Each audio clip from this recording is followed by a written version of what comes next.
I'm the solicitor of your father's estate. My dad owned this place. I knew next to nothing when I went into this film. I just thought it was a new horror. Nobody was really talking about it. And I thought, you know what, I'm going to give that a go. So I jumped in, and I'm here to talk about whether Baghead is worth your time.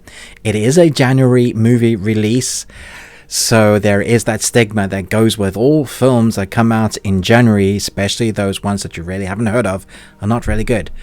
Will this break that curse, or is it the same old nonsense of studios that send films to die in the January release? Let's talk about it. A young woman inherits a rundown pub and discovers a dark secret within its basement. Baghead, a shape-shifting creature that will let you speak to lost ones, but not without consequence. So this film is based off the short of the same name, and it's also from the director who did the short, and so he's directing this feature. I can imagine the toll that this would have taken, from getting the money to get the project backed, to take your short and get the sponsors. You can see by the many people that were producing this film, the different logos that you get out on these indie projects nowadays. To get the finance, you just see insurmountable amount of these logos just coming. Every time you see a new logo, you think maybe the film has started, but no. So I think this kind of proves the case of not every short film needs to be put into a feature film. I've seen lots that work, I've seen lots that just don't quite hit the mark. The problem is there really isn't enough of a story here, or they didn't quite work out enough of the story to make this feature work. Where this film works, it works, but where it doesn't, it really does let it down. The problem is we've also had a film, a very similar premise, that knocks it out of the park. If you've seen the film called Talk to Me that came out last year, that was one of the most original creepy horrors I've seen in a long time. Talk to me. Someone holding a hand, and then you get a supernatural experience. This time round, it's a creature in humanoid form sitting down in the basement, and that you give them something of the person you want to talk to, and you have 2 minutes. Talk to my wife. She only gives you 2 minutes. So again, there is this law that's set up. Once you have 2 minutes, once that's over, stuff is going to go wrong. Very much like Talk to Me again. Don't hold it on for too long. You've got a time set. So it almost feels like stolen, except this short has been out for a little while. So I don't think that's quite the case. Just very similar premises, like Hollywood often does. Deep Impact, Volcano, that kind of thing. Armageddon, Dante's Peak, all of those films that come together, that suddenly you get a cornucopia of the same thing. It does seem very similar to that. However, what works in this are some of the scares and the way it's shot. It's very creepy.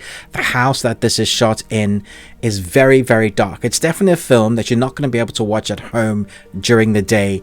Even if you pull all the curtains closed and you have like blackout curtains, the blacks in this house are so black, it doesn't even have that sort of, where some films use different lenses and they have the black that is kind of static, you can see color behind it. Here the black is proper black. We don't get real black colors, and the reason why I'm talking about that is because when you see something on screen, it's almost too bright because everything else is so dark to see. The focus, especially taking your eye to where it needs to be, and I thought that was really well done, so that when you see things move around in the background, that is the scariest moments in the film, and that's when it works well. When it doesn't work is when it's trying to force you to have an emotion reaction to something that is a jump scare. When the music crescendos into something very loud and then thrusts a scary thing in front of you, that just pisses me off, because it'll give me a heart attack for one. But jump scares are the cheapest form of making a horror scary, because it's not really scary, it's just a jump scare. So it has a bit of both to kind of balance those out. The creature feature in this works well because of the kind of body morph stuff that you have, people crawling all over the place or crawling in different versions. The camera use of color to black, like I mentioned, that works well. The problem is it ends in a way that feels like they didn't really know what to do with the ending. It almost feels like a Stephen King ending.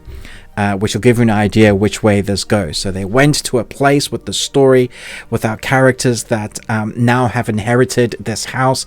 It seems to be a transitional thing, and that story with the law that they establish, with how they can use this curse, whether it's to their benefit, that was the interesting part of the story. But once they get towards the end, it just felt like, okay, now we need to do something for shock value for the sake of being shock value. You didn't see that coming, right? And to be honest, I didn't, because I didn't think they would end it the way that they did. I think if they wanted to, if there's made a lot of money, they could make more of these with this type of curse and carry on. Like, you know, we've had so many Omens and Nightmare on Elm Street, create a franchise. But I don't think this is a strong enough story to create that franchise. I like the actors in it. I think they do a good job with what they have. I think Freya Allan is a great actress. She plays the lead, Iris Clarke. And Jeremy Irvine plays a really creepy dude named Neil. Creepy because he's kind of brokenhearted, but there's more to his story. Her best friend, Ruby Barker, who is Katie, is great. I think the best actor in this film, Peter Mullen, who's often the best thing in whatever you're watching him, has great presence for the time he's shown on screen. He plays Owen Lark. So I think the actors are good, the cinematography is good, it's well filmed, the story is well told with what they had. It's just the story that does let it down. So it ends up being a run-of-the-mill horror film rather than... I think for me the most disappointing thing about this is that there's a great horror story in here, and I felt like it just let itself down at the end. Now, could I have made it better myself? Probably not. I'm not the filmmaker, but that was just how I felt when going into watching this. I remember thinking about Talk to Me and how new and fresh that felt, and this just doesn't feel that way. So there's nothing terrible about this. It's actually a fun one-time watch, but it's not something I would go back to. For me, I would go back to Talk to Me. So let me know what you think once you've watched this. What did you think about the film? I spoke to a couple of the guys in the cinema that were with me, and I guess he felt the need, well, the one guy that was speaking to me, he felt the need just to check that he wasn't losing the plot, because he was like, that was rubbish, right?